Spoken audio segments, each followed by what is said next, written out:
What's up, what's up, what's up, what's up? It's your boy, DCTWOCOOL, back in for another video. Today is a very interesting topic. The Evangelion creator predicts the death of anime. Can you believe that? Yes. Hideaki Anno, the creator of Neon Genesis Evangelion, thinks that the Japanese animation industry's days are numbered. That's a quote. So, I'm going to tell you the quotes that he said in this article. A good friend of mine linked to me and told me about. I'm going to get the link in the description here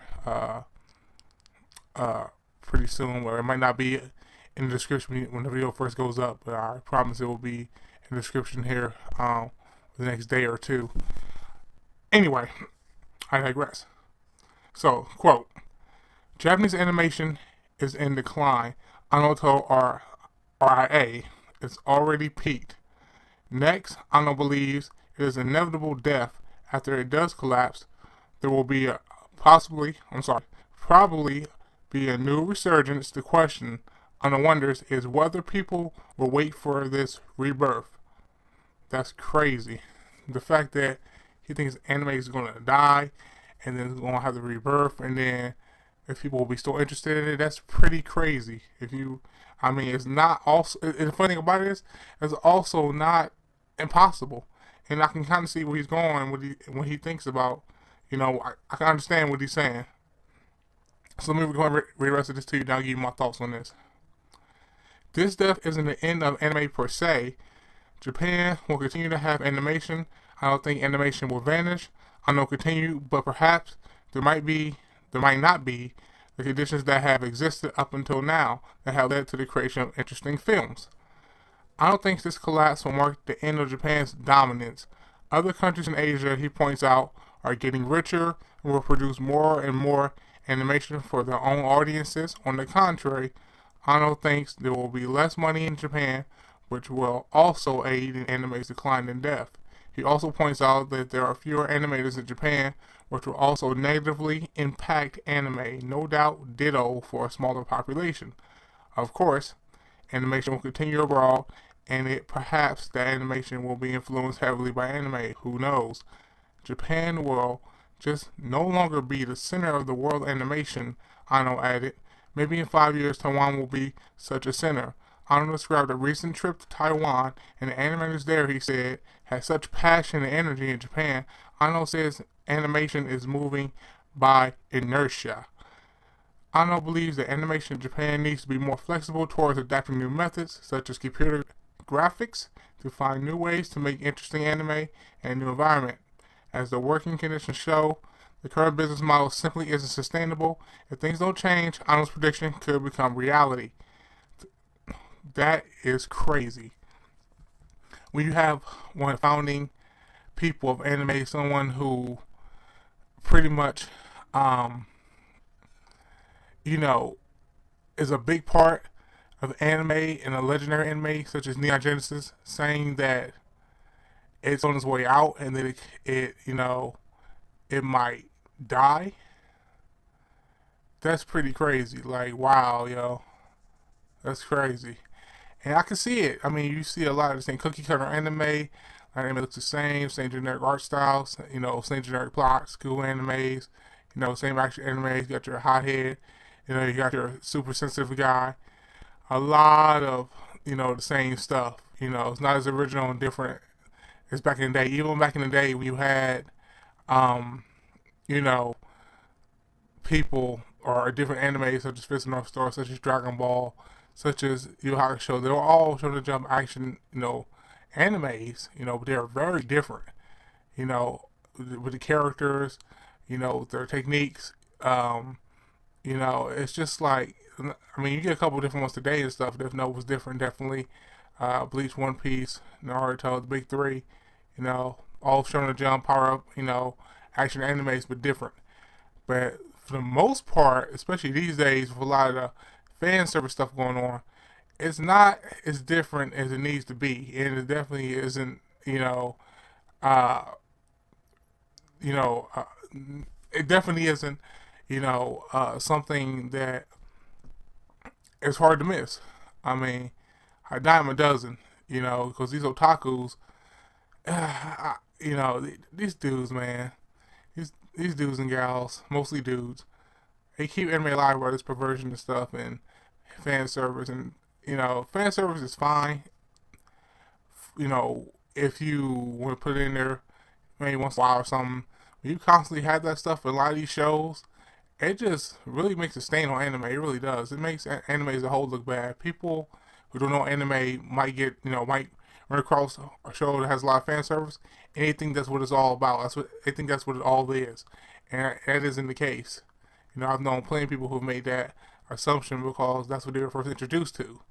You know, back in the day, though, you didn't see that. If somebody you saw nudity or something, it's actually for a reason. Maybe somebody was, you know, a female, someone's getting raped, or you know, about to be raped, or you know, beaten up or something like that, and you know, her clothes actually ripped or something like that. It was actually real reasons why, you know, you have nudity or something. Just one thing in the bath, but these days, you just get dudes pulling out girls' panties and stuff for no reason other than just to do it, which does not happen in real life, everyday society in Japan or anywhere else across the world, not without actual repercussions. Like, come on, man. So, I don't know. I think the anime definitely does need to step up. It definitely does need to change.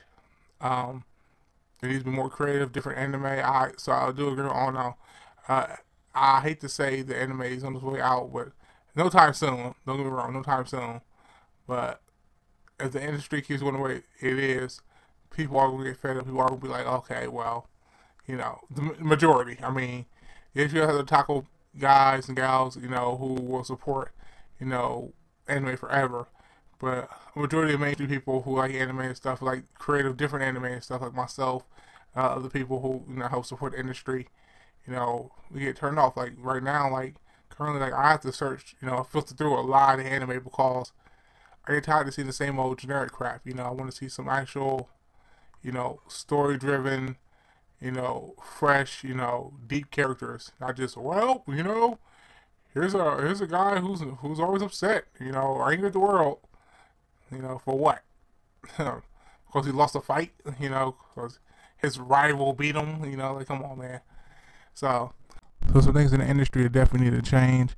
I mean, T.A.T. Kubo, who was the author of Bleach, you know, recently, like, I believe earlier this year, he had to go to the hospital. It was like for 7, 8 days, he had to be in the hospital. And, you know, he was falling that ill. These mangakas are falling ill, you know, sitting behind a desk just drawing and writing for like, you know, 13, 14 hours, you know, getting 4 hours of sleep, never seeing her family. I was actually, Kishimoto, he was in the interview talking about that, how his sacrifices are for Naruto, what he, you know, how he doesn't see his family, he only gets so much amount of sleep. And the fact of the matter is, these publishers and stuff, like Shonen Jump and them, I highly doubt they actually care, because they're making them big money, you know, it's high in demand across the world, you know, and these dudes are pretty much in seclusion. They don't really know what's going on outside. I mean, they don't really get a gist of how big their anime and manga really is until they, you know, come out of office, come out of their desk. So pretty cool that Kishimoto's actually going to be at Comic-Con this year in New York for the first time ever. So I'm happy to see he's actually getting out from behind that desk and actually coming to see his fan base and doing, you know, get interactive. I'm happy to see that. I encourage a lot more to do that. You know, the legendary Rumiko Takahashi, you know, Inuyasha Rumble 1/2. So I will encourage a lot, especially Kira Toriyama. I mean, he is pretty much, you know, he is the legend. He is the man. You know, people would love to see him actually make a personal appearance. But he's more to himself, I guess, and just his family and friends. But I digress. So, you know, I'm happy to see Ano, Hideaki Anno, actually make this and address this and put this out there like that. And I hope that publishers and TV executives, you know, TV Tokyo and producers, you know, writers, so on and so forth, you know, people who have the power actually realize this is bad. You know, it need to change. You know, the things need to change. And as I was saying, you know, T.A.T. Kubo, he had to go to the hospital for like 7 or 8 days. Whatever. Here's the funny part about that, though. When he got out the hospital, instead of going, okay, I'm gonna go take a break, I'm gonna see my family. You know, oh no, he went straight back to making Bleach chapter. He was already, you know, a week or 2 behind. Because obviously he was in the hospital, you know, almost 2 weeks. So he went right back to the studio to make Bleach. Didn't care about going to see his family. Well, I'm sure he cared, but you know, he put Bleach as his top priority over maybe going to take a rest or taking, you know, a couple more days off, want to see his family, right back to the studio. That is crazy, you know. And these mangakas are not getting properly taken care of and not getting properly paid for what they're doing. And I can see why Ono says it's unsustainable and why the industry is in a decline. So I'm hoping somebody who has the power over in Japan actually sees this and actually does make the effort to make it a constant change. That's my take on it. Tell me what you guys think. Alright, that's it for me. And as usual, catch you guys later. Peace out.